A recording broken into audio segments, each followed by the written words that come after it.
J'ai été amenée à l'hôpital directement. Je suis tombée sur un médecin qui était vraiment, je pense, très humain. Dire, mais ma pauvre, je pense que vous faites une dépression. Et puis là, non, là, je voulais pas, là. Non. Moi, voyons donc, je ne ferai pas de dépression, là, ça se peut pas. Continuer de chercher. Ça a été mon cadeau mal emballé, c'est-à-dire que j'aurais jamais choisi. Personne ne veut faire une dépression dans la vie, mais moi, ça m'a pris ça pour me réaligner, pour me permettre de découvrir qui j'étais vraiment et qu'est-ce que j'étais venue faire sur la Terre. Je me suis prise très au sérieux. J'ai pris la vie trop au sérieux aussi.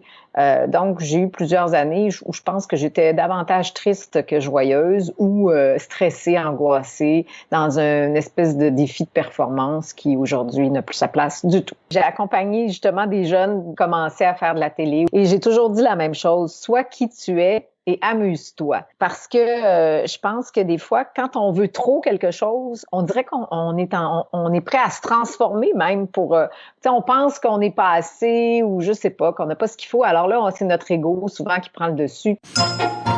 Je suis Charlotte Desrosiers-Natral et je suis heureuse de vous accueillir sur Pourquoi pas moi. On a tous rêvé un jour de changer de vie. Certains ont osé écouter leur petite voix et ils ne le regrettent pas. Écoutez ces témoignages sans coupe qui permettent de décrypter ce qui se passe concrètement entre le moment où on se dit dans sa tête « Pourquoi pas moi ?», au moment où on rend tout cela possible. Pourquoi pas moi ? Le podcast qui t'invite à écouter ta petite voix. Si vous êtes assidu à Pourquoi pas moi, vous m'aurez forcément entendu parler de Christine et de son cadeau mal emballé de la vie. Christine fait partie des premières personnes à m'avoir dit oui. C'était en décembre dernier. Mais les événements ont fait que nous n'avons pu nous retrouver que jeudi dernier à distance. Et je peux vous dire que cette interview était aussi belle que ce que j'avais pu imaginer. Pour nous Français, Christine n'est pas très connue. Mais pour reprendre le terme de Daniel Blouin que j'ai interviewé et qui a été propulsé grâce à Christine est la Oprah Winfrey canadienne. Après des études de droit à Laval, au Québec, Christine se rend rapidement compte qu'elle n'est pas sur sa voie. C'est finalement son corps qui lui dit stop de façon très brutale.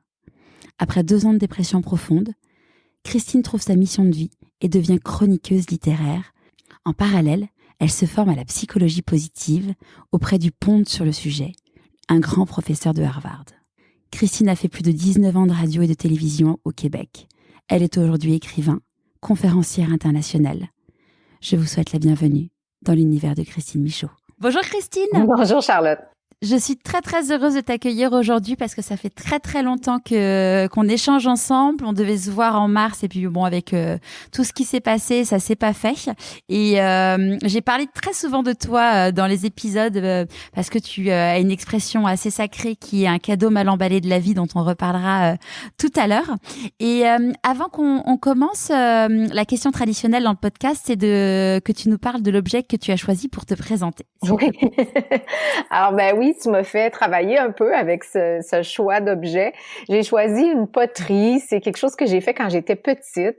À l'école, on nous demandait de faire une œuvre artistique en poterie. Puis moi, j'ai fait, c'était comme sur un socle avec 3 religieuses, 3 bonnes sœurs, comme on dit chez nous, avec les voiles sur la tête et tout. Puis parce que j'aimais beaucoup les religieuses et j'allais à l'école d'abord chez des religieuses.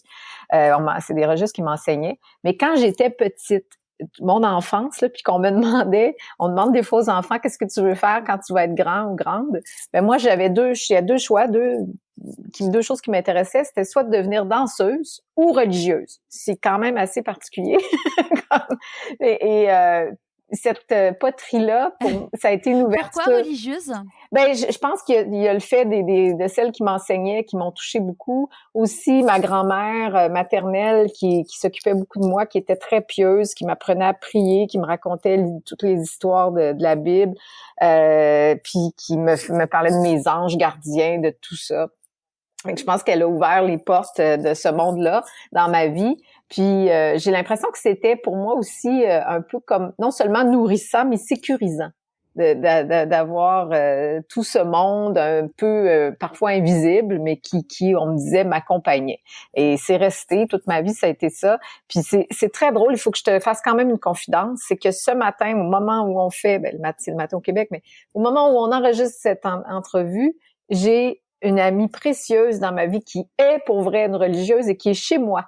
Fait que ce matin, quand je me suis levée, j'ai dit, ou hier soir en me couchant, Ah oui, j'ai c'est dit, fou. oui, c'est fou. J'ai dit, en plus, l'objet, on m'a demandé de présenter un objet qui me représente, puis j'ai pris cet objet-là avec les deux religieuses. En fait, il y en avait trois. Il y en a une qui est partie. L'objet a été cassé, mais il en reste au moins deux. Donc voilà, c'était un peu... Puis je trouve qu'il y a quelque chose aussi, le fait...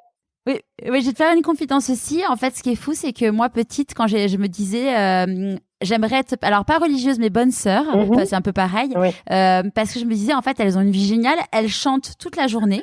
Elles font des trucs artistiques et elles jardinent. C'est génial. Moi, je veux ça comme vie avec un mari et des enfants. Ah oui, ok, toi, tu voulais la totale. Ouais. C'est bon. Mais c'est vrai que c'est une vie spéciale, mais c'est vrai que tu dis, ouais, c'est des personnes qui, enfin, moi, je suis admirative des religieuses aujourd'hui parce que ça, par rapport à l'époque dans laquelle on vit, c'est encore plus difficile, je pense, qu'avant, quoi. Tout à fait. Oui, effectivement. Et du coup, cette poterie, donc elle t'a accompagnée toute ta vie, tu l'as gardée? Oui, ben en fait, elle a passé un peu de temps chez mes parents. Je l'ai pas toujours eu chez moi. Je l'ai récupérée quand mes parents sont partis en maison de retraite, puis ont dû se délester d'un peu de trucs. Puis je me souviens, ma mère m'a dit, ben tu veux qu'on la jette? Elle est brisée de toute façon. Je dis non, on ne la jette pas, je la conserve. C'est important pour moi. Donc voilà. Et maintenant, elle trône fièrement dans une bibliothèque. Je mettrai la photo sur Instagram et puis évidemment sur le blog aussi pourquoipasmoi.co où à chaque fois je mets la photo des objets parce que alors parfois j'ai eu un téléphone portable mais il y a de plus en plus de personnes qui mettent aussi des objets d'art et je trouve que c'est chouette, c'est en plus c'est un très bel objet que t'as créé en dehors de la symbolique. Et où est-ce que tu as grandi? Où est-ce que tu es née? Je suis née à Québec, Québec, là, c'est-à-dire la ville de Québec, dans la province de Québec, ce qui est un peu parfois mêlant pour les Français ou pour les gens qui habitent pas ici. Et j'ai passé toute mon enfance, l'école, les années d'école, puis j'ai vécu quelques années près de Montréal, en banlieue de Montréal, dans les années adultes, là, mes premières années où je travaillais à l'extérieur et tout, pour revenir par la suite chez moi, j'ai envie de dire, près de Québec. J'habite sur une île actuellement qui s'appelle l'île d'Orléans, dans un petit village nommé Sainte-Pétronille, où je trouve que la vie se déroule à un autre rythme. Ici, c'est comme plus tranquille, c'est verdoyant, c'est la nature, puis en même temps, ben c'est la campagne à côté de la ville, parce que si je traverse le petit pont qui nous relie de l'autre côté, c'est à 15 minutes, je suis au centre-ville de Québec. Donc, c'est quand même très facile. Ah, c'est top. T'as tous les avantages du coup. Et qu'est-ce qu'ils faisaient tes parents? Mes parents travaillaient pour le gouvernement. Ben, en fait, ma mère, elle a fait 1001 métiers. Elle a commencé, elle avait étudié pour être, je sais pas si c'est le même terme chez vous, on appelle ça ici puéricultrice.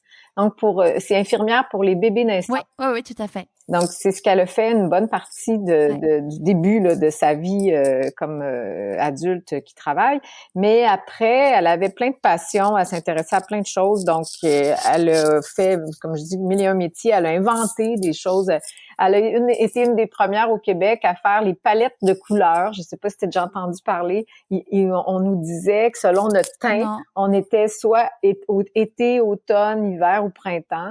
Et donc, il y avait des couleurs associées à chacune de ces saisons qui nous vont mieux que d'autres, qui donc vont nous rendre plus lumineux. On avait intérêt à s'habiller dans ces couleurs-là. Alors, elle allait chez les dames le soir, un peu comme des présentations de petits plats, là, Tupperware qu'on voit un peu partout. Mais elle allait rencontrer les dames, analyser leur teint et tout ça, découvrir quelle était leur palette de couleurs, puis leur offrir après. Il y avait comme un petit truc là, qu'elle fabriquait elle-même au début. Là. C'était vraiment très artisanal. Mais elle adorait ça. Puis moi, je me souviens, des fois, j'étais cachée dans l'escalier quand elle rentrait le soir à 7 heures. Puis j'étais supposée être couchée. Là. Mais je me cachais juste pour la voir arriver, puis déballer ses affaires, replacer ses trucs. Puis de voir que dans son visage, elle était tellement heureuse de ce qu'elle avait fait. Puis je me dis, c'est formidable parce que elle fait un travail elle gagne sa vie en faisant ça, mais en même temps, elle faisait du bien, puis elle permettait à ces femmes-là de se trouver peut-être belles ou en tout cas d'améliorer en quelque sorte leur estime de soi. Donc, je me disais, tiens, il y a plusieurs... Je pense que ça m'a marqué aussi dans ce qu'on peut faire dans notre vie, qui est pas juste un travail qui nous rémunère, mais qui peut aussi apporter du beau et du bon dans la vie de d'autres personnes. Bon, puis après, elle a fait toutes sortes de choses. Où il y a du sens. Ouais. Oui, c'est ça. Exact. Et ton papa? Mon papa a travaillé presque toute sa vie, lui, au gouvernement. Donc, dans une section qui est plus davantage liée aux affaires financières. Et lui, ce qui est particulier, petite anecdote, c'est que mon père, c'est la bonté incarnée. C'est probablement un des hommes les plus gentils que je connaisse et très doux aussi, adorable. Et quand il travaillait, il y avait des employés à sa charge, mais il a toujours eu un employé, puis il y a eu longtemps le même, qui avait une déficience intellectuelle, une légère déficience.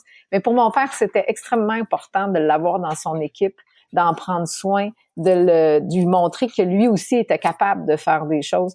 Et je trouve, quand je pense à ça, ça m'émeut même aujourd'hui parce que je me dis, c'était pas tant à la mode, on n'était pas à l'époque où le développement personnel était aussi développé qu'aujourd'hui, aussi poussé. Puis lui, avec son cœur, il faisait ça. Puis quand il a pris sa retraite, on avait organisé une petite fête là pour lui, puis en fait c'est les gens de son bureau aussi, mais ce monsieur-là dont je te parle était là, et j'avais trouvé ça extrêmement touchant de le voir venir célébrer mon père, puis j'ai vu à quel point il s'était senti proche, puis mon père a fait une différence dans sa vie, mais en même temps lui a fait une différence dans la vie de mon père aussi, c'est ça qui est formidable. Tu sais, des fois, avec notre ego, on se pense, moi je fais du bien, mais attends, on se fait faire du bien beaucoup aussi, faut s'en rappeler de ça. C'est clair. Et du coup, quand tu étais petite fille, donc tu disais que tu voulais être religieuse ou danseuse, à partir de quand tu t'es dit que c'était plus ça ce que tu voulais faire? Ça a été un peu compliqué, je t'avoue, parce que mes parents voulaient que... J'étais quand même douée pour l'école, ça allait bien, j'avais des bonnes notes. Donc, mes parents, pour eux, c'était important que je fasse un bon métier. C'est sûr, ils voulaient que je sois en sécurité, que je gagne bien ma vie, parce que en plus ma mère venait d'une famille qui était pas très fortunée, où ça avait été plus difficile. Elle aurait aimé faire des grandes études, puis c'était pas. Elle était l'aînée d'une famille de 7 enfants, donc elle a été obligée d'aller travailler plus tôt, de rapporter de l'argent à la maison aussi. Donc ils ont voulu, autant pour mon frère que pour moi, parce que j'ai un frère, qu'on étudie, qu'on fasse de bonnes études. Puis c'est même mon grand-père paternel qui, par son héritage, souhaitait qu'on puisse aller à l'école privée, avoir aussi les meilleurs enseignants. Et ils ont poussé quand même assez fort. Alors, je me suis inscrite à l'université en droit pour devenir avocate. Je m'étais inscrite en médecine et en droit. Ça prouve à quel point j'étais pas là parce que c'est deux domaines complètement différents. C'est rare de faire les deux. C'est presque impossible d'avoir, je pense, un attrait pour les deux. Donc, on voit bien que mon choix était pas dirigé par mon cœur, mais plus pour faire plaisir à mes parents. En France, c'est souvent ça. Oui.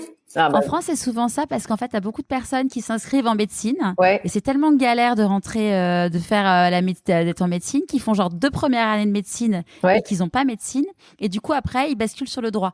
C'est un nombre de personnes, c'est hallucinant. En fait. Je savais pas. Donc du coup, j'ai suivi le modèle français finalement, mais c'est ça. C'est ça. J'ai fait mon droit, mais j'ai pas aimé ça du tout. La première année, ça allait plutôt bien, là, mais c'était quand même pas trop compliqué. Mais après, ça s'est complexifié, puis j'aimais de moins en moins ça. Écoute, j'avais des concours de plaidoirie où je vomissais mes tripes avant d'aller au cours. C'était horrible. Je me souviens de ces années d'études où je rentrais le soir, puis je me mettais à l'étude, puis je pleurais. Je pleurais toute la soirée. J'étais épuisée, Et donc, mais je l'ai terminé parce qu'à un moment donné, j'avais demandé à un de mes professeurs qui était juge aussi à l'époque, j'étais allée me confier à elle en lui disant, j'ai pas l'impression que c'est ce que je devrais faire. Je vois les autres, je voyais bien qu'il y en avait plusieurs autres qui étaient passionnés alors que c'était pas mon cas. Et elle m'a dit cette sage phrase, le droit mène à tout, il suffit de savoir s'en sortir. J'avais trouvé ça très drôle, mais aujourd'hui, je trouve que c'est très à propos. C'est ce que j'ai fait. Mais c'est surtout qu'il fallait que je termine, parce qu'il me restait 1 année à peine à faire. Puis elle m'a dit, si tu quittes aujourd'hui, tu perds tout, tu vas aller faire quoi, tu sais? Puis, fait que Ouais. elle dit, termine ton bac, t'as presque fini, ça va être une bonne base, tu décideras après si tu veux faire autre chose. Et effectivement, c'est ce que j'ai fait. Puis aujourd'hui, je peux le dire que il y a pas de hasard. Si j'étais pas à l'endroit, je ferais pas ce que je fais aujourd'hui. Parce que j'étais hyper timide quand j'étais petite. Mmh. Donc, Ouais. j'ai eu besoin de passer par cette Du coup, ça école-là. t'a donné la confiance. Voilà, voilà. Donc, puis plein d'autres Ouais. choses, des rencontres, des prises de conscience aussi, de voir à quel point c'est important de faire ce qu'on aime, ce que notre cœur nous dicte dans la vie, si on veut être non seulement heureux, mais Ouais. en pleine forme. Tu sais, tout vient avec ça, là. Mm. Ouais. Aligné, hein. Ouais, exactement. Aligné avec qui on est. Tout Et à du coup, tu as fait ton premier job en tant qu'avocate. Et c'est là où ton corps t'a dit, comme t'a dit stop, on peut dire. Oui, oui, tout à fait. C'est la meilleure expression que tu peux utiliser parce que, en plus, mais là, j'étais pas avocate. J'avais travaillé dans ce domaine-là, puis j'avais laissé parce que c'était trop difficile pour moi, puis j'aimais pas ça. Puis j'avais eu une offre pour aller travailler en publicité dans un grand journal à Québec qui s'appelle Le Soleil. Et donc, je travaillais à ce poste-là, mais c'était c'est de la vente aussi, promotion et beaucoup de pression, de stress. Puis encore une fois, dans quelque chose que j'aimais pas vraiment, qui me ressemblait pas tant. Ce que j'aimais le plus, c'est aller voir les clients pour parler avec eux, puis poser des questions sur leur famille, ce qu'ils aimaient dans la vie et tout. Fait que puis je pense que le pire, c'est que c'est ce qui faisait mon succès comme vendeuse, parce que là, il me faisait confiance, puis bon, ça marchait quand même bien. Mais un matin, je suis arrivée, je m'en allais au bureau, puis ça faisait quand même quelques mois que j'allais pas très bien. Je me sentais pas bien. J'étais même obligée, heureusement, je faisais un travail beaucoup sur la Ouais. route, donc je pouvais aller chez moi sur l'heure du midi et je me couchais. Je faisais une sieste parce que j'étais trop épuisée. Fait que si je voulais finir ma journée, je devais faire cette sieste-là. Puis souvent, je rentrais de travailler le soir, puis je me faisais couler un bain, puis je pleurais d'épuisement. Et là, j'ai commencé à penser que j'avais peut-être un problème de santé physique. Je me suis dit, ben j'ai peut-être une maladie.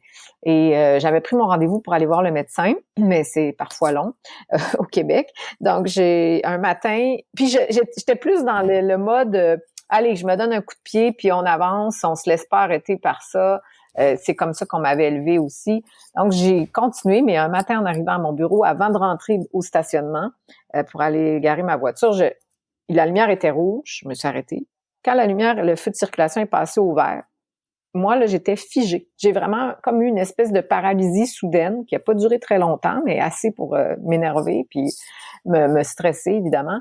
Et c'est un homme derrière qui était un chauffeur de taxi qui a vu que là, il se passait quelque chose parce que là, il me klaxonnait puis il voyait bien que je bougeais pas. Fait qu'il est venu m'aider. On a mis la voiture sur le côté. J'ai été amenée à l'hôpital directement. Et c'est là, après une batterie de tests, que je suis tombée sur un médecin qui était vraiment, je pense, très humain, un peu psychologue, qui s'est mis à me poser diverses questions pour finalement me dire, mais ma pauvre, je pense que vous faites une dépression. Et puis là, non, là je voulais pas là. Non, moi voyons donc, je ne ferai pas de dépression là, ça se peut pas. Continuer de chercher. Mais effectivement, c'était ça. Puis je suis allée après, évidemment, je suis allée en thérapie. Mais ça a été mon cadeau mal emballé, comme tu l'as dit un peu tout à l'heure. C'est-à-dire que j'aurais jamais choisi. Personne ne veut faire une dépression dans la vie, mais moi, ça m'a pris ça pour me réaligner, pour me permettre de découvrir qui j'étais vraiment et qu'est-ce que j'étais venue faire sur la Terre. C'est carrément ça. Ouais. Ça, c'est souvent ce que tu dis. Et maintenant, moi, c'est vraiment quelque chose qui résonne énormément. Je suis vraiment convaincue qu'on est tous sur cette terre pour quelque chose. Après, le tout est de savoir pourquoi. Ouais. Et je pense aussi qu'on n'est pas tous faits, ce pourquoi on est fait sur cette terre, c'est pas forcément quelque chose qu'on va faire dans notre travail, mais ça peut être aussi dans notre vie personnelle. Et donc, du coup, toi, déjà, comment, quand tu as fait cette dépression, comment ton entourage, ils ont vécu la chose? Ben, quand même bien, avec beaucoup de compassion. J'ai été très bien entourée. Mais surtout, c'est au début, j'ai vu plusieurs psychologues et thérapeutes. Ça peut, puis je le dis souvent aux gens, ça peut être long. Il y a quelque chose de très personnel, humain dans ce cheminement-là. On a besoin d'avoir une personne avec qui on connecte bien, parce que là, on va livrer le fond de qui on est. Ça prend de la confiance, ça prend quelqu'un qui est authentique et tout. Alors, ça a été quand même long. J'ai dû passer, je pense, ça a été à la 3e ou 4e personne que là, j'ai senti que j'avais quelqu'un qui pouvait véritablement m'aider. Puis j'étais peut-être pas un cas facile parce que j'avais un ego assez fort, une tête dure, comme on dit au Québec, là, tu sais, je suis une fonceuse, puis beaucoup dans la performance. Donc, des fois, elle me posait des questions, je répondais pas parce que je voulais pas répondre. Puis, je me souviens que cette femme qui était plus âgée aussi, qui était un peu comme une mamie, je pense que ça aussi, ça m'a aidée. Mais elle avait plus d'un tour dans son sac. Elle était très originale et créative. Alors, quand elle voyait que je voulais pas coopérer, elle me faisait lever, puis là, elle disait, viens, on va aller dans mon atelier. Elle avait un atelier d'artiste. Puis, elle me déroulait des papiers par terre avec de la gouache, sans pinceau, avec mes mains. Je devais faire de la peinture avec mes mains, dessiner des choses. Ou elle m'amenait marcher. Des fois, elle me disait, OK, mets ton manteau, si c'était un peu plus frais dehors. Puis là, je dis, ben, qu'est-ce qu'on fait? Ben, on va aller marcher dans la nature. Et là, en marchant, ben, il arrivait toujours un moment où il y a les failles l'ego qui se fissurait un peu, puis je commençais à confier certaines choses. Fait que petit à petit, c'est comme ça que je pense qu'on a fait beaucoup, beaucoup de chemin ensemble et que ça a été vraiment merveilleux. Et là, ben, je lisais une tonne de livres aussi parce que c'était une amoureuse des livres. Ma thérapeute, alors, elle m'en conseillait. Et c'est ça qui a fait que je suis devenue après dans le domaine un peu plus littéraire. C'est vraiment... on se dit, est-ce que c'est elle? C'est sûr qu'elle a eu une influence, mais en même temps, à plus grand niveau, je veux dire, je pense qu'on venait il y a quelque part, si on se voit comme une petite âme dans un corps physique, ben moi, je me dis, quelque part, il y a quelque chose de plus grand que moi j'appelle Dieu, qui est peut-être arrivé, puis il a fait, OK, attends, ma petite Christine, là, on va replacer les choses un peu, là. Donc, on va te remettre dans le droit chemin. Puisque tu as fait des études de droit. Et tu t'aimais déjà lire avant de la rencontrer? Oui, depuis toute petite. Ouais, oui, c'est oui. le cas de le dire. C'était quand même ma passion, oui. Ouais, t'as toujours aimé lire, c'était... Ouais. Et donc, du coup, j'imagine que tu as arrêté de travailler suite à ton, entre guillemets, accident, si on peut dire. Ouais, 2 ans. J'ai arrêté 2 ans à cette époque-là. Ouais. Et tu avais le droit au chômage, enfin financièrement, comment t'as pu gérer? Oui, puis j'étais avec mon mari, mon ex-mari à l'époque, qui a été vraiment extraordinaire. C'est-à-dire que il m'a même dit dès le départ, tu sais, on est une équipe, puis moi je suis là pour t'aider dans cette traversée. Donc ça c'est vrai que c'est un cadeau, c'est un plus quand on a des gens autour qui peuvent nous aider. Si j'avais été toute seule à l'époque, c'est sûr que ça aurait été différent. Bon, on peut toujours trouver de l'aide quand même, mais effectivement, pour moi, j'ai beaucoup de gratitude pour ces gens qui ont été là à ce moment-là. Là. Et qui ne m'ont pas jugé, parce qu'il y a ce problème avec tout ce qui est santé mentale, dépression, burn-out, c'est qu'il y a des gens qui vivent ça, puis qui en plus se font juger par leur famille. Moi, j'ai une personne dans ma famille que je ne nommerai pas, qui est pas si proche, mais qui n'en pouvait plus. À un moment donné, elle m'avait dit, un peu choquée, parce que là, j'étais en thérapie, puis j'étais partie, j'étais rendue à un point où là, c'était plus vers la fin du 2 ans, mais je me disais, il faut que je trouve ma mission de vie. Qu'est-ce que c'est ma mission de vie? J'avais découvert que ça existait, qu'on avait une mission de vie, alors ben je voulais la découvrir.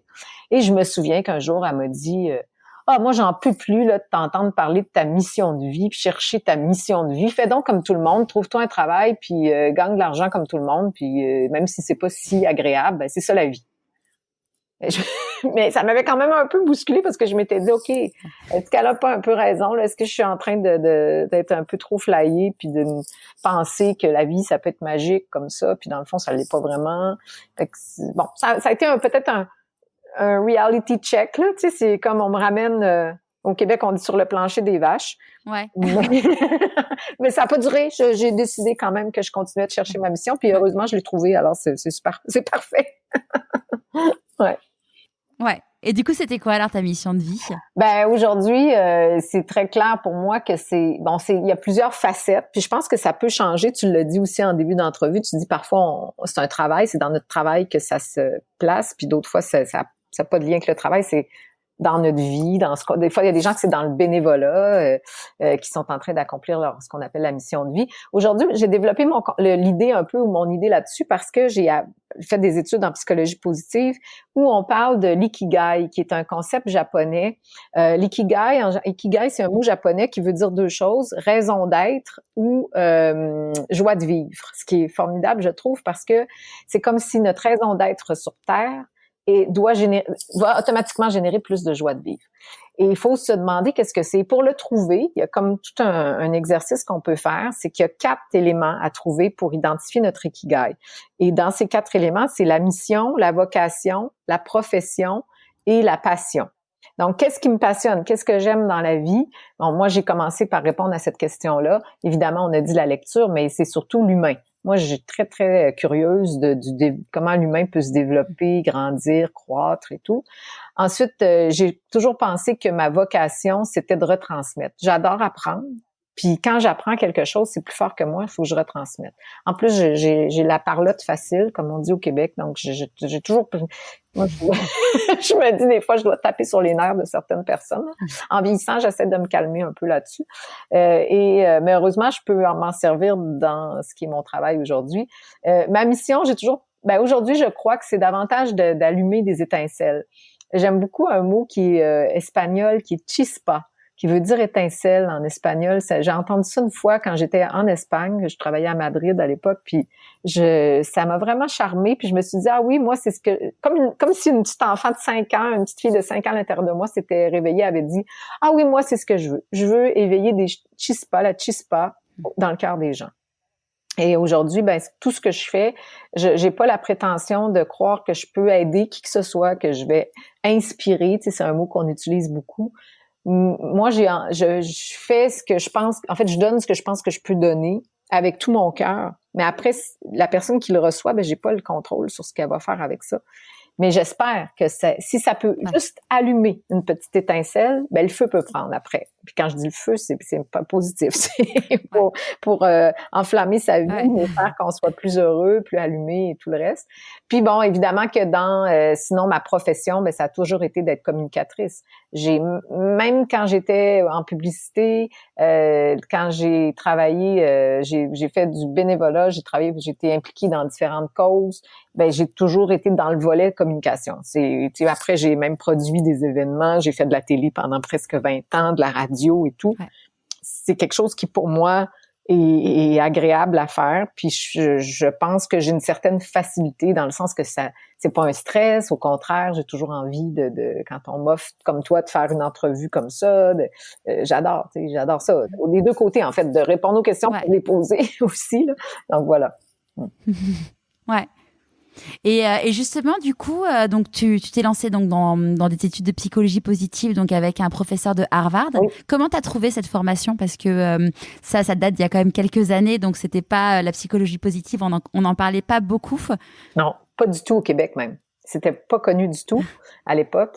Puis c'est un hasard, c'est que j'ai vu sur Facebook un homme que je connais au Québec qui est thérapeute. Puis, tu sais, je le connais, mais pas plus que ça. Puis, surtout, j'ai pas d'interaction avec lui en général. Mais tu sais comment ça fonctionne, le fil de nouvelles Facebook. Des fois, on ouvre notre Facebook, puis là, on voit des publications de certaines personnes. Et ça a donné qu'une journée, il y avait une publication de cet homme-là qui disait qu'il allait graduer en psychologie positive. Il s'apprêtait à graduer en psychologie positive aux États-Unis. Et puis là, je lis ça, puis je me dis psychologie positive. Je trouvais que déjà la terminologie me semblait intéressante. Je suis allée faire une recherche pour voir qu'est-ce que c'était. Et je me suis dit, c'est génial parce que tous les livres de développement personnel que j'ai lus dans les dernières années, que j'ai tant aimés, là, il y a des scientifiques qui vont vérifier si effectivement on peut prouver que ça fonctionne, ces théories-là, ces principes-là qu'on met de l'avant dans notre vie. Fait que je suis allée voir c'était cette formation. En plus, là, j'ai vu que c'était donné principalement avec plusieurs professeurs, mais dont Tal Ben-Shahar, qu'on appelait, là, je découvre que c'est le grand professeur du bonheur de l'université d'Harvard, qui a le cours le plus populaire sur le campus à l'époque, ce qui faisait un peu suer les professeurs des facultés. On dit que la psychologie, c'est de la science molle versus les sciences dures qui sont, la chimie, physique et tout ça. Fait qu'il y a d'autres professeurs qui disaient, c'est un peu bizarre que les étudiants aiment tant ce cours de psychologie positive, ce qui avait été beaucoup jugé, aussi mal jugé, parce que il y a beaucoup de gens qui entendaient, ou plutôt que d'entendre psychologie positive, ils entendaient pensée positive. Alors, ils disaient, c'est des trucs ésotériques, un peu perchés et tout. Fait que mais finalement, là, quand tu vérifies un peu plus loin, tu vois qu'est-ce que c'est vraiment. Puis là, j'ai vu le pedigree de Tal Ben-Shahar. Alors, j'ai appelé. Il y avait un numéro de téléphone. J'ai fait une recherche certificat. C'est un certificat d'1 an. Et je me souviens très bien ce matin-là d'avoir appelé pour prendre un peu plus d'informations. Et je demande, en plus, ça commençait quelques mois plus tard. Tu sais, tout était parfait là, dans le timing. Et je dis au monsieur, puis là, je travaillais énormément. J'avais une émission de télé hebdomadaire. Je travaillais à la radio, j'écrivais dans des magazines, je donnais des conférences. Écoute, j'écrivais des livres, je faisais plein de choses. Là. J'avais pas une minute de lousse ou de disponible dans mon horaire ou près. Ouais. Et je lui demande, combien de temps j'ai à mettre, vous pensez, par semaine pour faire ces études-là? Ben, il me dit au moins une dizaine d'heures, 10-15 heures semaine au moins. Tu sais, c'est quand même un certificat. Ça dépend de vous aussi, là. Mais c'était en grande partie online, fait que j'avais pas besoin d'être sur place. J'avais besoin d'aller faire 2 immersions d'une semaine complète aux États-Unis. Mais ça, c'était aussi quelque chose d'assez compliqué dans mon horaire. En tout cas, il m'explique tout ça, il me donne les dates, il me dit combien ça coûte. Ça, c'est l'autre point, ça coûtait très cher. Une année d'études aux États-Unis, ça coûte une fortune à comparer au Québec. Là, je sais pas en France qu'est-ce que ça coûte, mais et là, ça se bouscule dans ma tête. Puis j'ai l'impression que plus je réfléchis, moins je vais m'inscrire. Alors, j'ai dit au monsieur, comment ça fonctionne pour s'inscrire? Ben, il dit, vous devez nous faire un dépôt, là. Puis j'ai dit, est-ce que vous acceptez les cartes de crédit? Parce que là, moi, je suis au Québec, au téléphone. Il me dit oui, mais il dit là, vous allez prendre le temps de réfléchir. C'est quand même un certificat d'1 an. Vous pouvez pas vous inscrire comme ça. Prenez la nuit pour y penser. Et j'ai dit non. Non. Il est hors de question que j'y réfléchisse plus longtemps parce que j'ai dit, si je réfléchis, je ne m'inscrirai pas. Alors, j'ai dit, s'il vous plaît, prenez mon numéro de carte de crédit, dépêchez-vous de passer le montant. Je suis inscrite. Avant que je change d'avis. Oui, avant que je change d'avis. Mais tu sais, en même temps, il y avait sûrement quelque chose en moi, c'est ma croyance qui poussait aussi, là. Il devait avoir, encore une fois, il y a quelque chose dans l'invisible qui devait la petite voix dont tu parlais, qui devait être en train de me dire, go Christine, il faut que tu fasses ça. C'est important pour toi. Puis ça a changé ma vie parce que j'ai fait cette année d'études où je suis devenue mon propre laboratoire. En fait, on n'a pas le choix. Dès les premiers cours, ils nous disent, vous savez, tout ce qu'on va vous enseigner ici, vous devez le tester dans votre vie. Et puis, c'est un peu même comme ça que nous, on est après évalués. Qu'est-ce que ça a donné, les résultats de tout ça. Donc, ça a été une année complètement formidable. Et j'étais pas bilingue. Ça, c'est l'autre point que j'ai oublié de dire. En plus, c'était en anglais. Puis je parlais pas très bien anglais. En fait, je t'ai pas posé la question parce que on dit souvent qu'au Canada, vous parlez très bien anglais par rapport à nous Français. Non, pas nécessairement. Surtout pas quand on vit à Québec. Et pour faire ce cours-là, en plus, je me suis inscrite. J'ai pris un professeur d'anglais avec des cours privés. Donc, je faisais 3 heures de cours privés par semaine avec mon professeur qui m'aidait à comprendre mes cours, à répondre à ce que j'avais à faire mes devoirs. Et à préparer parce qu'à la fin de l'année, il fallait que c'est un peu comme on fait un mémoire de maîtrise, il fallait que je présente un travail le travail de fin de certificat, puis devant tous les étudiants et les professeurs. Puis c'était une présentation que je devais faire, mais en anglais. Alors elle m'a pratiqué, elle m'a aidé pendant cette année-là aussi. Donc ce qui a été merveilleux, c'est que en prime, je suis devenue complètement bilingue, juste à faire une année de certificat. Puis quand je suis allée faire les immersions, quand j'étais là-bas avec les autres étudiants, je travaillais en sous-groupe. Et puis là, j'ai découvert tout un autre monde parce qu'on était des étudiants qui provenaient de partout dans le monde. Et que c'est une chose, quand l'anglais, c'est pas ta langue première. Puis je me souviens, j'avais une fille dans mon sous-groupe de travail qui était asiatique, qui était chinoise. Fait qu'elle, elle parlait anglais, c'était pas sa langue première, mais avec son accent chinois. T'imagines, moi, mon accent québécois, c'était compliqué au début, là. On était presque rendu à se parler en signe, mais on y est arrivé. C'est la beauté de tout ça aussi, là. C'est incroyable, le chemin que ça nous fait faire. On se dit après, bon, tout est possible. C'est formidable. Ouais, c'est fou. Parce que finalement, de 10 heures par semaine où tu n'avais pas du tout le temps, finalement, tu t'es retrouvé à plus de 13 heures parce que tu avais les cours d'anglais en plus. Et puis, on peut imaginer que du coup, les 10 heures, c'était plus parce que tu parlais pas bien anglais, quoi. Tout à fait. Ben oui, je réécoutais des fois 2 fois le même cours parce que j'avais pas tout saisi à cause de la langue. Et je me disais, attends, qu'est-ce qu'il dit, là? Faut que je réécoute. Ou que je faisais écouter par mon conjoint qui est bilingue, lui, qui pouvait m'aider un peu plus. Mais il y a eu tout ça, effectivement. Puis c'est la preuve que aujourd'hui, moi, je m'invente des phrases pour m'aider, un peu comme des mantras, là, des fois, dans la vie. Et quand j'entends des fois dire « j'ai pas le temps », ou que moi-même, je m'entends répondre ça, là, « j'ai pas le temps », là, je me dis « le temps, ça se prend ». Parce que la preuve, ça a été cette année-là. C'était presque impossible. Tu sais, au départ, je me dis, puis comment j'ai fait? C'est clair. Puis j'ai pas été épuisée. J'ai pas souffert d'avoir remanié un peu mon horaire et tout. Non, au contraire, j'ai passé une année extraordinaire. Et comment, du coup, à la fin donc de ta dépression, donc t'as suivi, t'as été suivi. Du coup, t'as fait quoi comme métier juste après, du coup, Oui, avant de te former à la psychologie une histoire positive? complètement magique, encore une fois, parce que j'allais acheter les livres directement chez un éditeur, les livres que ma thérapeute me proposait. J'avais un éditeur il y avait ses bureaux, en fait, pas très loin de chez moi.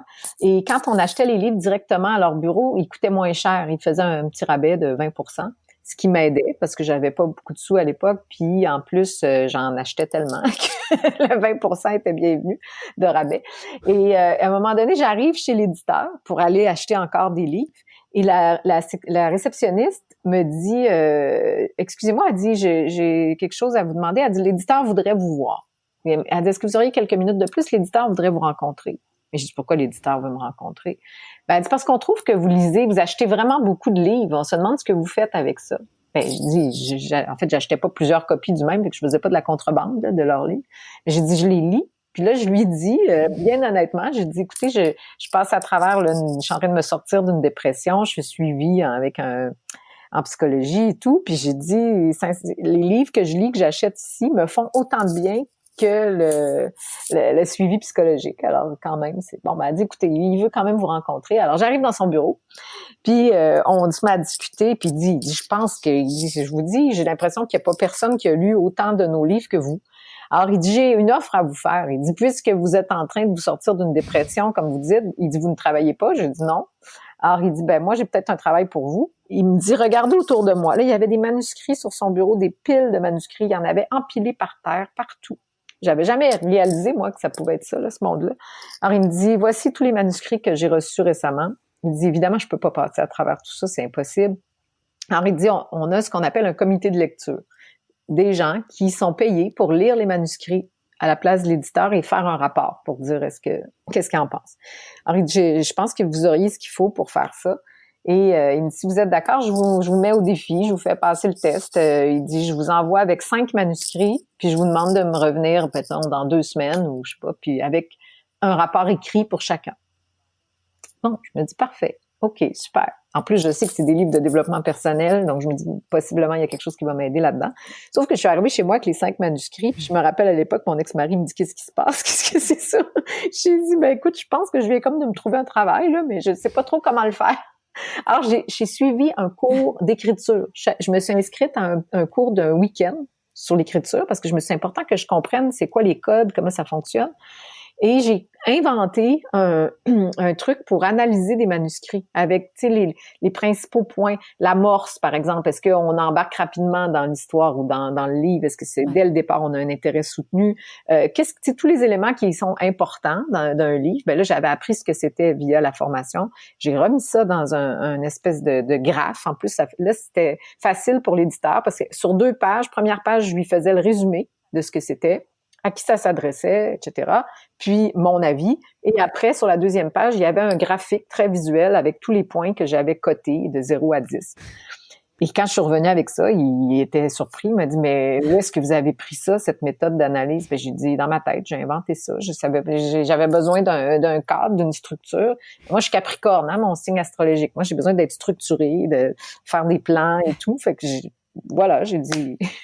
Et j'ai travaillé pour lui pendant des années. En fait, c'est devenu mon premier éditeur. C'est lui qui a édité mon premier livre. Et ça, c'était tout un autre moment touchant parce que, d'accord, à un moment donné, génial, il m'avait dit, quand est-ce que vous m'apportez un manuscrit maintenant de vous? Ben là, j'ai dit, pourquoi je vous apporterai un manuscrit, moi? Ben, il dit, je vous ai vu, moi, aller, là, je vous ai vu traverser la dépression, vous remettre sur les rails, trouver ce que vous aimez et tout. Alors, il dit, il faut, pour y écrire, pour aider des gens qui traversent la même chose. Mais je dis, ben non, voyons, j'ai dit, il y a plein de gens qui ont dû écrire sur ce sujet-là, qui sont déjà franchement meilleurs que moi. Puis qu'est-ce que ça donnerait que j'écrive quelque chose? Puis j'ai dit, tout a été écrit, je suis certaine. Et là, il m'a regardé puis il m'a dit, peut-être, mais pas par vous. Et cette phrase-là a tout changé. Je suis rentrée chez moi, je me suis mise à écrire. Ouais. Je me suis dit, qu'est-ce que j'aurais aimé qu'on me dise avant? Qu'est-ce que j'aurais aimé savoir avant d'avoir le diagnostic de dépression? Qu'est-ce que j'aurais aimé qu'on m'apprenne pendant aussi, ce que la thérapeute m'avait apporté, sa façon de faire. Donc, tout ça un peu produit le premier livre qui s'intitule « C'est beau la vie ». Ouais, je pense que ça, enfin, en effet, comme tu disais, c'est la phrase clé, c'est que souvent on te dit, mais ça existe déjà, mais t'as envie de dire oui, mais tu vois, genre des podcasts, il y a plein de personnes qui me contactent en me disant, je veux faire un podcast, mais Ouais. bon, la thématique, elle a déjà été un peu couverte. Je dis, mais en même temps, c'est pas grave, en fait, parce qu'on a chacun son histoire, son vécu, sa ligne éditoriale, et qui va faire que du coup, c'est, même si t'as la même idée, c'est l'exécution qui compte, en fait. Tout à fait. Et qu'est-ce qui a fait, du coup, quel a été l'élément déclencheur qui a fait que tu t'es retrouvée à la télé? Une autre histoire de synchronicité. Tu sais, un jour, si on écrivait mes mémoires, là, ou si j'écrivais quelque chose sur ma vie, moi, je pense que le titre, ce serait Ma vie est une synchronicité, parce qu'il m'est arrivé toujours des choses de ce type-là.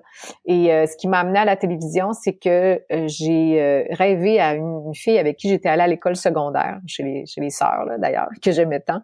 Et j'ai rêvé à elle une nuit, un rêve très, très clair qui m'a donné envie de communiquer avec elle le lendemain, bien que ça faisait une quinzaine d'années que j'avais pas eu de ses nouvelles.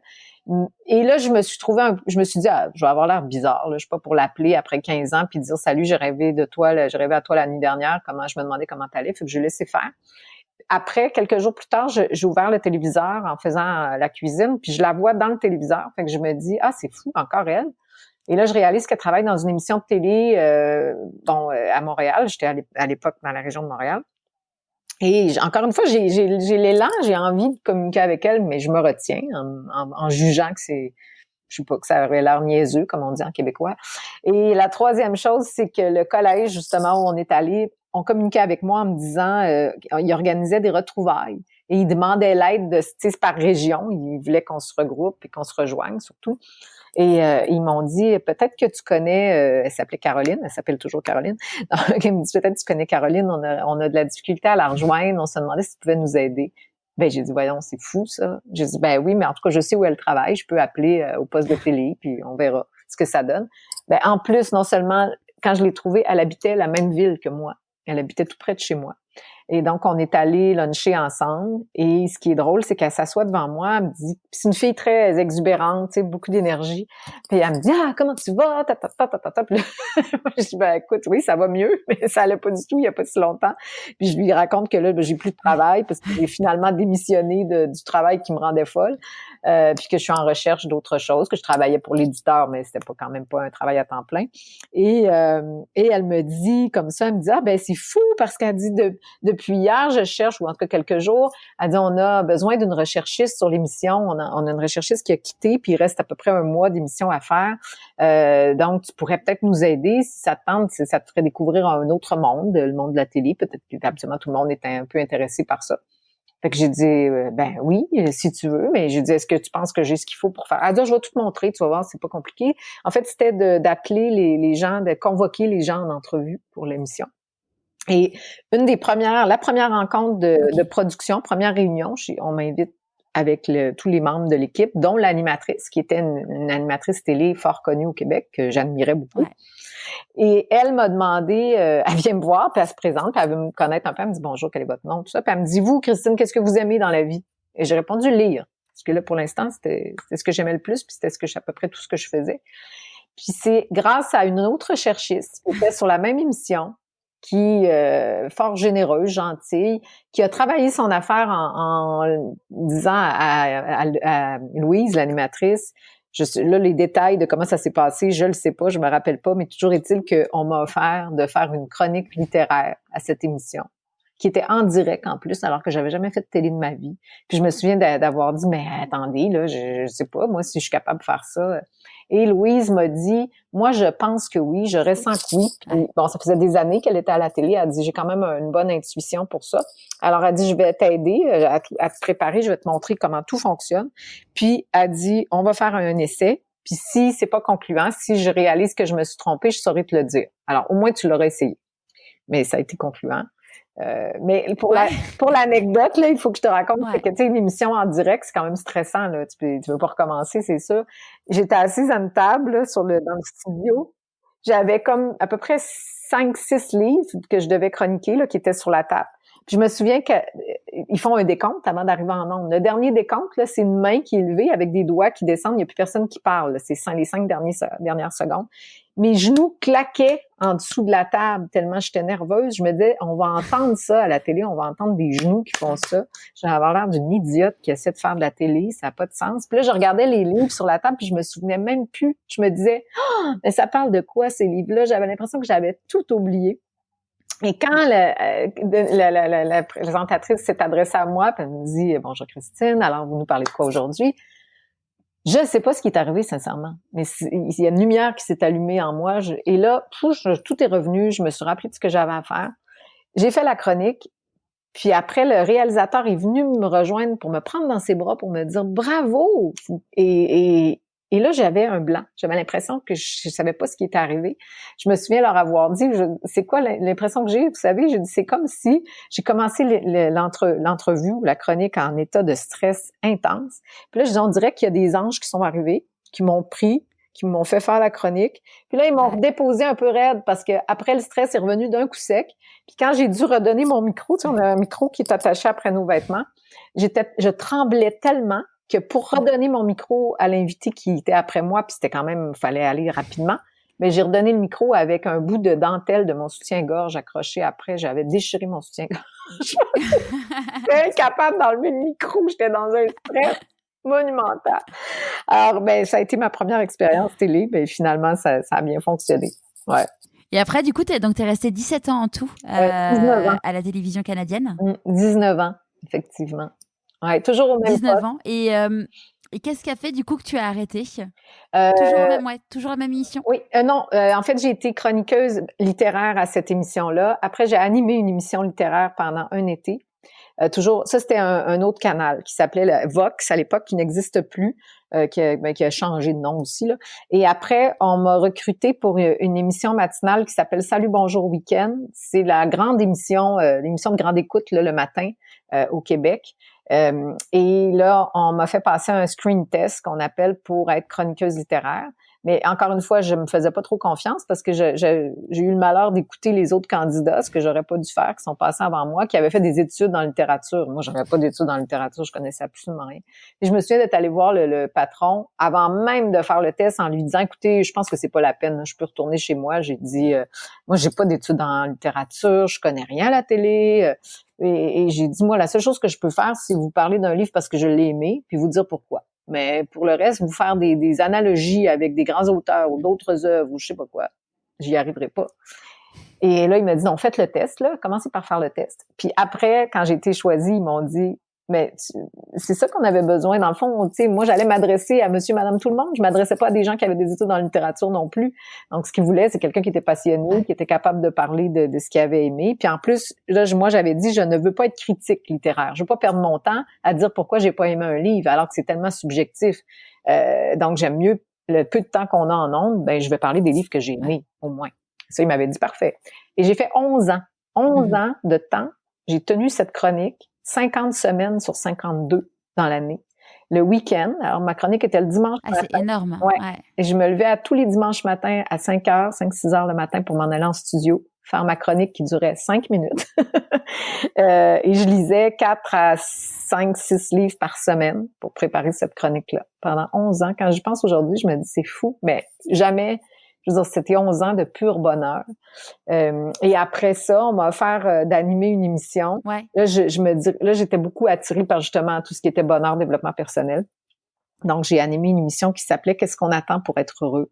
pendant 5 ans. Ça a été aussi le bonheur total. Je recevais des gens connus du Québec pour parler de ce qui donnait du sens à leur vie, ce qui les rendait heureux, ce qui avait mis de l'avant, toutes sortes de choses, que leur spiritualité, tout ça, ça en faisait partie. Donc, ça a été des rencontres magiques, beaucoup, très inspirant pour moi aussi, pas seulement, tu sais, c'est juste de préparer tout ça, de le faire. Puis, la dernière émission que j'ai animée, ça s'appelait « Ma liste à moi ». Et ça, je l'ai fait 2 ans, sauf que je n'aimais pas beaucoup le concept. J'étais triste qu'on arrête l'émission « Qu'est-ce qu'on attend pour être heureux ».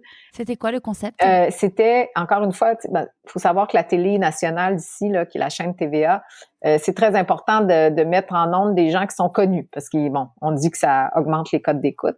Moi, des fois, j'aimerais bien on interviewe aussi des gens qui sont peut-être moins connus, mais qui ont tout autant, ou des fois même plus à dire. Bon, ça, c'est un autre point. Et donc là, je recevais des gens connus qui venaient parler de la liste de leurs 10 principaux rêves de vie. Sauf que c'est une émission qui durait une demi-heure. En ondes, ça fait à peu près 26 minutes. On était 2 animatrices. C'est la première fois on m'avait demandé de co-animer. Et j'avais accepté en plus parce que ma co-animatrice, c'était une fille qui me faisait beaucoup rire. Fait que je m'étais dit, ben même si j'aime moins le concept, ben au moins je vais avoir du plaisir avec elle. Et cette fille a fait un AVC dans la première année. Après la première année, je pense qu'on était en ondes. Donc, elle a pas pu revenir à la télé. Ouais. Ça a été d'une tristesse incroyable. Bon, aujourd'hui, elle va de mieux en mieux, heureusement. Mais là, moi, ça a été le début de la fin. Là, j'avais plus du tout la chispa était pas allumée du tout. Puis je me souviens, 1 an avant la fin, j'ai dit à mon conjoint, j'ai envie de démissionner. Puis il m'a dit, ben fais-le. Si ça te plaît plus, tu veux. Puis je faisais déjà plein d'autres choses de toute façon. Donc j'ai pensé que je pourrais continuer plus les conférences, l'écriture des livres et tout. Mais j'ai finalement pas démissionné, puis pour être totalement honnête, parce que c'est l'ego, je pense, qui m'en a empêché. Tu sais, c'est fort de faire presque 20 ans de télé. Ouais. Il y a une espèce de peur de dire... je suis gênée de vous le dire, là, mais je te jure que je me suis dit à une époque, on va m'oublier. Et quand je pense à ça aujourd'hui, je me dis, oh my God, ma pauvre petite Christine.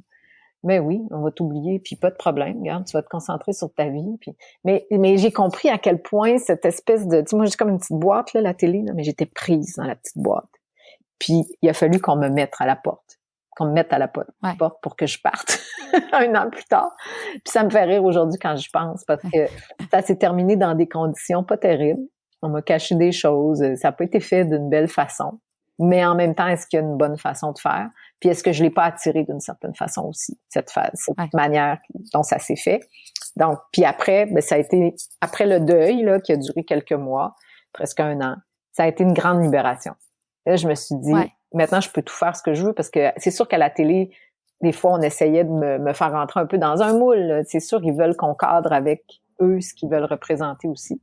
Puis à un moment donné, j'ai réalisé un jour, je me souviens, j'ai dit, ah, mais mon Dieu, c'est fou, je peux faire ce que je veux, quand je veux. Je peux être n'importe où, je peux habiter partout où je veux. Là, j'ai plus à me présenter à un endroit géographiquement situé à chaque semaine. Plus de stress et tout. Donc ça a tout changé. Ouais, c'est la liberté. Oui. Et puis la liberté d'expression aussi, parce que du coup, tu pouvais dire ce que tu voulais, parler à qui tu voulais. Tout à fait. Oh non, c'était un grand, grand cadeau. Puis tu vois, ça arrive au bon moment aussi, parce que je vais avoir 50 ans cette année. Puis c'est aussi, je pense que ça contribue. Si ça m'était arrivé à 30 ans, j'aurais peut-être pas réagi de la même façon non plus. J'avais encore beaucoup probablement à me prouver. Je pense que quand on vieillit, il y a autre chose qui s'installe, là. Il y a une autre façon de voir et prendre la vie, là. Ouais, parce que du coup aujourd'hui dans tes activités, donc tu t'écris des livres que je recommande très vivement évidemment. Tu fais des formations à l'APM, donc qui est l'association pour le management, qui est une association française mais qui est à travers aussi le monde et qui est une super association pour entrepreneurs. Tu as lancé une formation aussi en ligne avec la solution Étant Vouf. Est-ce qu'il y a d'autres trucs que j'ai oubliés? Non, je pense que maintenant, c'est pas mal ça, là, l'écriture. Là, je lance un nouveau livre au Québec ça va suivre pour la France dans quelques mois, là, mais le 9 septembre prochain au Québec, je lance un livre qui s'intitule Le Petit Prince est toujours vivant. Une histoire bien touchante pour moi, parce que c'est une histoire d'une rencontre aussi. J'ai rencontré un homme qui s'appelle Thomas de Coninck, qui est professeur émérite de l'Université Laval. Il a enseigné la philosophie pendant 55 ans. Il suit même encore, il a 86 ans aujourd'hui, puis il suit encore des étudiants au doctorat. Son père s'appelait Charles de Coninck, il y a un pavillon de l'université qui porte le nom de son père. Donc, c'est comme une espèce de dynastie dans le monde universitaire, les fameux de Coninck. Et Thomas, quand il avait 8 ans, son père était ami avec Antoine de Saint-Exupéry. Et ils ont reçu Antoine de Saint-Exupéry à Québec, chez eux, dans leur maison, parce qu'il était venu prononcer une conférence.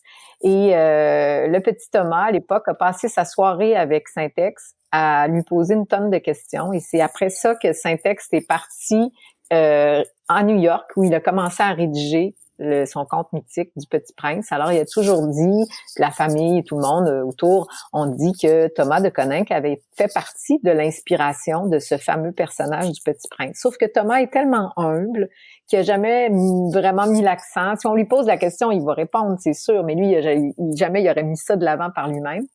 Puis moi, j'ai trouvé, après l'avoir rencontré, après avoir découvert cette histoire-là, je me suis dit, j'ai pensé que cette histoire-là pouvait servir un plus grand nombre dans le sens où ça ouvrait la porte pour qu'on puisse retransmettre tout le bagage de connaissances et de sagesse de cet homme, Thomas de Coninck, par le biais du Petit Prince. Donc, ce qu'on a fait, c'est que pendant des mois, on s'est rencontrés toutes les semaines et on a discuté, on s'est posé la question, si le Petit Prince revenait sur notre planète aujourd'hui, qu'est-ce qu'il penserait de ce qui se passe, mais surtout qu'est-ce qu'il voudrait retransmettre, qu'est-ce qui serait important, les sujets sur lesquels on devrait se questionner davantage, qu'est-ce qu'on devrait faire et tout ça. Donc c'est une grande nous philosophique, oui, mais avec beaucoup de parallèles de psychologie positive, avec un questionnement direct au lecteur. Puis nous on l'a vu comme une espèce de lettre lumineuse, comme si on écrivait une lettre à tous les lecteurs qui liront le livre. Puis je pense que ça va donner envie de lire ou de relire Le Petit Prince, peut-être même toute l'œuvre de Saint-Exupéry, parce que nous, on l'a lu et relu, puis on a fait des liens avec ça aussi.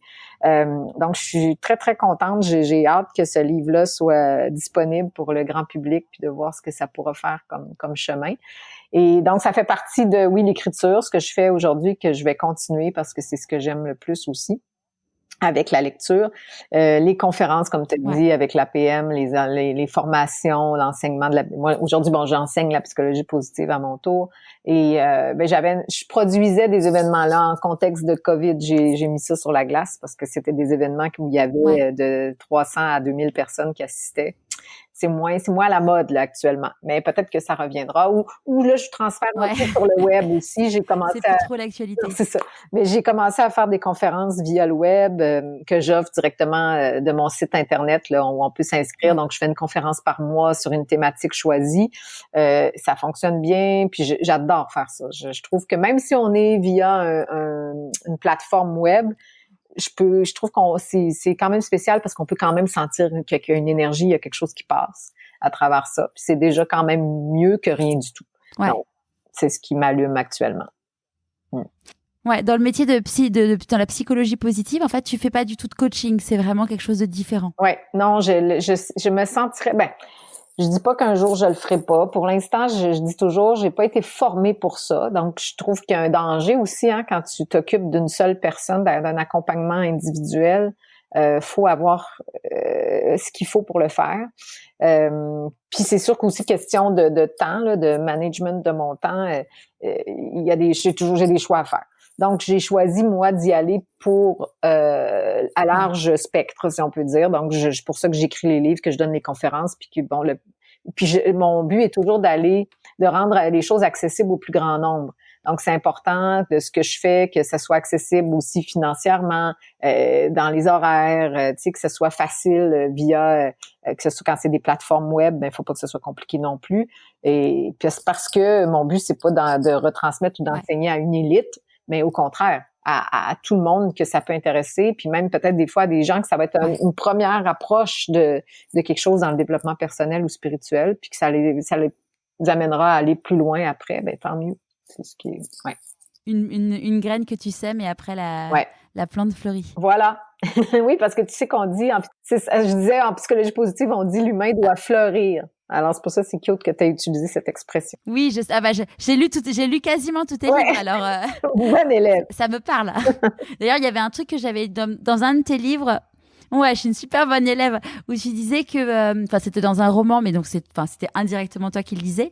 C'était qu'en fait, dans un jardin, les fleurs ne se font pas de compétition, elles sont toutes belles en fait. Et je pense que ça c'est un vrai. On a chacun notre place et la beauté, c'est même pas une question que la beauté esthétique, c'est de se dire qu'on est tous différents et arrêter de se voir comme contre les autres. On est avec les autres en fait. Tout à fait, très bien dit. Ouais. Merci. Qu'est-ce que tu penses que la petite Christine de 6 ans dirait si elle te voyait aujourd'hui? C'est mignon que tu me poses la question parce que dans le livre Le Petit Prince est toujours vivant, j'ai écrit une lettre à l'enfant en soi qui s'intitule À toi. Et que quand j'ai écrit cette lettre-là, ça m'a vraiment émue. Et j'ai eu l'impression que je m'adressais véritablement à cet enfant en moi. Et je pense que il y a quelque chose de retendre la main, tendre la main vers cet enfant qu'on a été, qui existe toujours. Donc, j'espère que s'il y avait la petite Christine, comme tu dis, de 6 ans devant moi, qu'elle saurait que je suis là pour elle. Parce que c'est très, très important, moi, de garder cet esprit de jeunesse, d'émerveillement, d'étonnement, qu'on voit chez les enfants, là, que ça demeure bien vivant à l'intérieur de moi.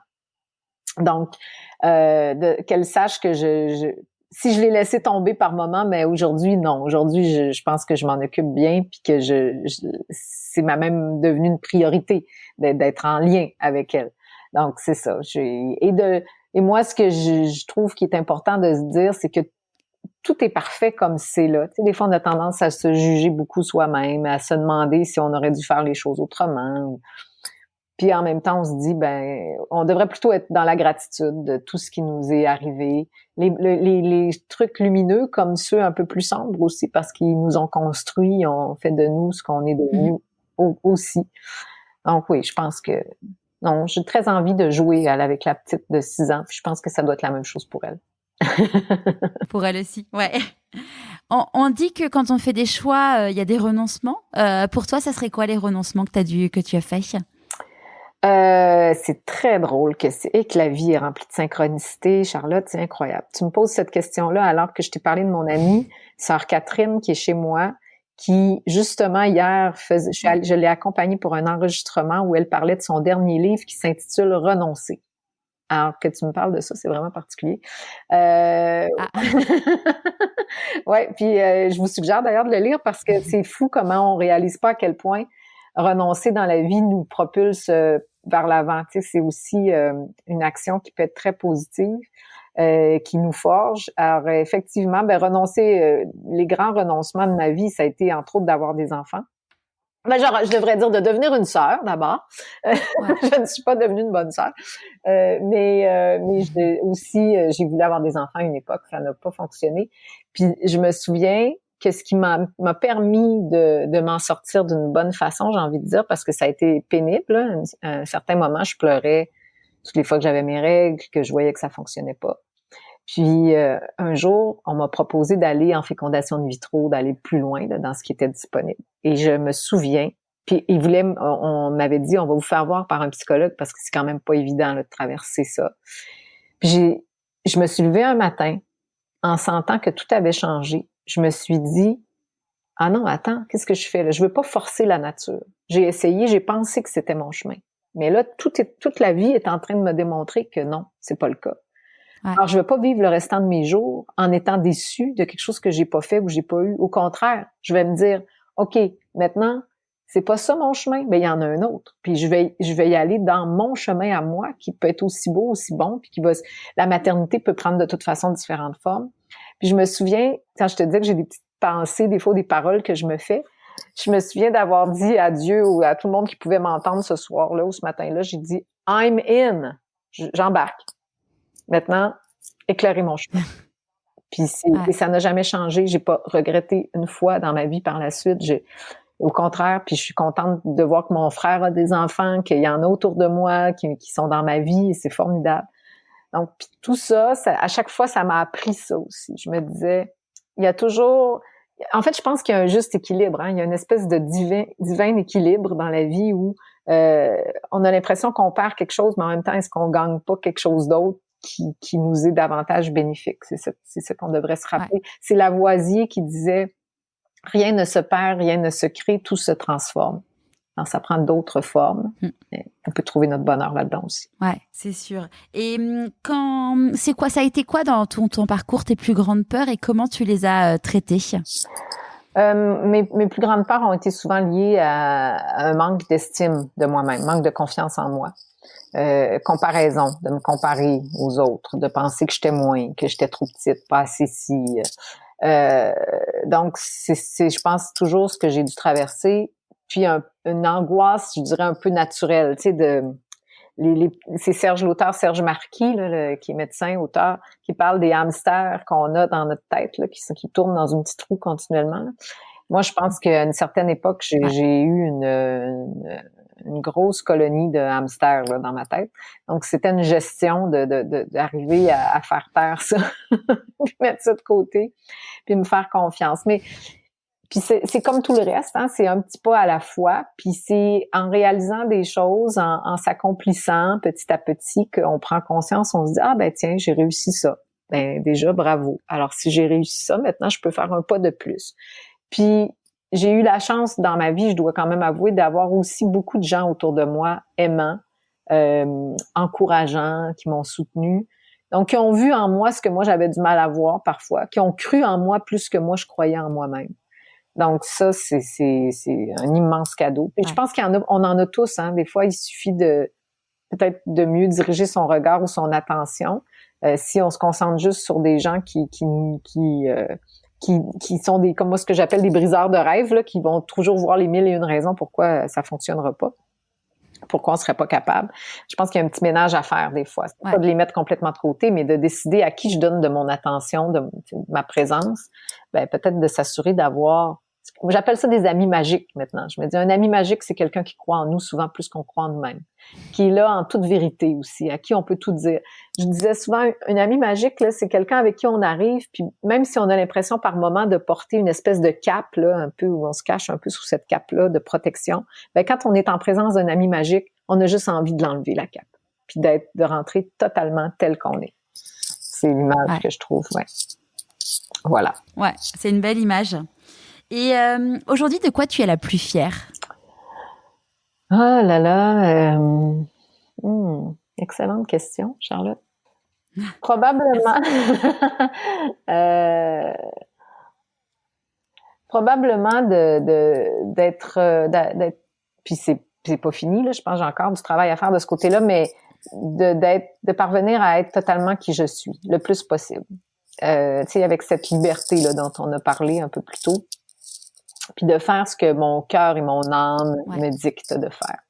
D'être connecté aussi à quelque chose qui est plus grand que moi. D'être capable aujourd'hui de parler de ma foi, qui est si importante pour moi. Puis je pense qu'il l'est pour tout le monde, c'est juste qu'elle prend différentes formes. C'est ça le problème, je crois, aujourd'hui aussi, c'est qu'on a essayé tellement de mettre dans... Je parlais du moule de la télé, mais il y a le moule des religions, il y a plein de moules qui existent, mais il y a quelque chose qui nous relie, qui nous rejoint tout le monde. Puis quand on étudie même toutes les religions, à la base de la plupart des religions, je veux dire, c'est l'amour, tu sais, ça revient toujours à ça. Donc, je pense qu'on peut se relier de cette façon-là, puis que même aujourd'hui, encore plus, on se doit d'en parler ouvertement, d'arrêter de se cacher par rapport à tout ce monde spirituel qui nous nourrit profondément, qui nous fait tellement de bien. Alors moi, aujourd'hui, ça aussi, ça fait partie de ce qui est primordial. Puis si, tu sais, alors qu'autrefois, il y a des gens qui m'ont déjà dit, fais attention, là, quand tu parles de ta spiritualité, ça peut faire peur. Aujourd'hui, j'accepte plus qu'on me dise ça. Parce que je me dis non, parce que sinon, ça serait de jouer un jeu, de me présenter tel que je ne suis pas ou essayer de cacher certaines choses. Non, à 50 ans, j'ai plus envie de ça. Fait que ça fait partie, oui, d'une certaine fierté. Ouais, on te prend tel que t'es et puis basta. Voilà. Basta, oui, comme tu dis. Super. Et si demain tu croises quelqu'un qui te dit non mais façon t'as fait 19 années de télé, enfin en gros t'en es là où tu es uniquement grâce à de la chance, qu'est-ce que t'as envie de lui répondre? Ah ben oui, en partie. En fait, moi je pense qu'effectivement ça existe, mais on l'a fait notre chance souvent. On y contribue. Tu sais, on peut pas dire que je pense pas qu'il y ait rien qu'on fait seulement par nous-mêmes. Je pense pas non plus que c'est juste chanceux dans la vie, quelqu'un qui a obtenu quoi que ce soit. Donc il y a plusieurs éléments qui contribuent au succès, au bonheur et tout. Je pense qu'il faut se rappeler de ça. Puis qu'est-ce que c'est exactement? Est-ce que c'est vraiment important de le savoir? Non. Moi, je pense que ce qui est important, c'est ce qu'on fait avec ce qui nous a été donné, ce qu'on vit par la suite, ce qu'on devient, comment on se transforme, comment on devient qui on est profondément. C'est Baruch Spinoza, le grand philosophe, qui disait le bonheur pour lui, c'est de réaliser sa nature profonde. Donc, il y a deux questions, je pense, qui sont primordiales. C'est qui suis-je et pourquoi suis-je ici? Est-ce qu'il y a un conseil que tu aurais aimé qu'on te donne et du coup que tu voudrais donner aujourd'hui? Oui, ben c'est probablement celui que je donne toujours aujourd'hui quand on me le demande. Puis j'ai accompagné justement des jeunes au niveau de la télévision, là, tu sais, qui commençaient à faire de la télé ou dans les médias. Et j'ai toujours dit la même chose, sois qui tu es et amuse-toi. Parce que je pense que des fois, quand on veut trop quelque chose, on dirait on est prêt à se transformer même pour... tu sais, on pense qu'on n'est pas assez ou je sais pas, qu'on n'a pas ce qu'il faut. Alors là, c'est notre ego souvent qui prend le dessus. Puis on joue une espèce de game là, ou de jeu qui ne nous est pas favorable, je crois. Alors, je pense que c'est l'authenticité au contraire, même la vulnérabilité qui paye dans la vie. Tu sais, c'est ça qui donne envie aux autres d'entendre ce qu'on a à dire, d'être près de nous, puis on leur donne la permission d'en faire autant aussi, d'être aussi authentique et connecté, puis de s'amuser parce que je pense qu'une vie sans joie, je sais pas, il me semble que ça a moins d'intérêt, en tout cas, ou pas du tout même, presque. Donc, de s'amuser dans ce qu'on fait, de trouver des façons de s'amuser, parce que des fois, c'est sérieux ce qu'on a à faire, c'est même difficile, mais je pense qu'il y a toujours moyen de se demander, moi, ma question, c'est comment ça pourrait être plus le fun en bon québécois. Donc, comment je pourrais mettre un peu plus de joie là-dedans. Fait que je pense que c'est probablement ce que j'aurais aimé me faire dire. D'ailleurs, c'est pas un hasard si c'est ce que je conseille, c'est parce que sûrement que ça m'a manqué quand j'étais plus jeune. Moi, je me suis prise très au sérieux. J'ai pris la vie trop au sérieux aussi. Donc, j'ai eu plusieurs années où je pense que j'étais davantage triste que joyeuse ou stressée, angoissée, dans une espèce de défi de performance qui, aujourd'hui, n'a plus sa place du tout. Alors, voilà. Ouais. Et ça, du coup, c'est suite à ton burn-out que tu t'es rendu compte de tout ça? Oui, puis plus tard, ta dépression. Ouais, c'est ça. Mais même, oui, premièrement, puis après, je devais pas comprendre facilement ou rapidement parce que ça m'a pris d'autres difficultés à traverser pour que ça s'ancre encore plus profondément. Surtout, je pense, la joie, là, tu sais, de dire, de redevenir un peu comme la petite Christine, là, qui a juste envie que la vie soit agréable. Voilà. Ouais. Et d'ailleurs, parce que bon, quand on fait de la télé et de la radio, parce que en France, c'était pas très connu, mais au Canada, au Québec, t'es très très connu. Comment du coup t'as vécu ça et ton entourage ils l'ont vécu? Parce que justement, tu fais part de ta vulnérabilité, mais est-ce qu'il n'y a pas un moment où on a l'ego qui se qui se gonfle et qui se gonfle? Ah, bien sûr. Et ça, c'est le grand défi. C'est le grand défi d'une vie publique, là, j'ai envie de dire, là, où les gens nous reconnaissent dans la rue, puis en général, au Québec, les Québécois sont extrêmement gentils et respectueux. Alors, il n'y a pas ici d'espèce tu sais, le star system, oui, mais pas, il n'y a pas de fans qui vont courir après des gens dans la rue, là. En tout cas, j'ai rarement vu ça. En général, si les gens viennent nous parler, c'est pour nous complimenter ou nous dire merci. Sinon, ce qui est négatif, ils vont le mettre sur les médias sociaux, mais ils nous le diront pas directement, peut-être. Okay.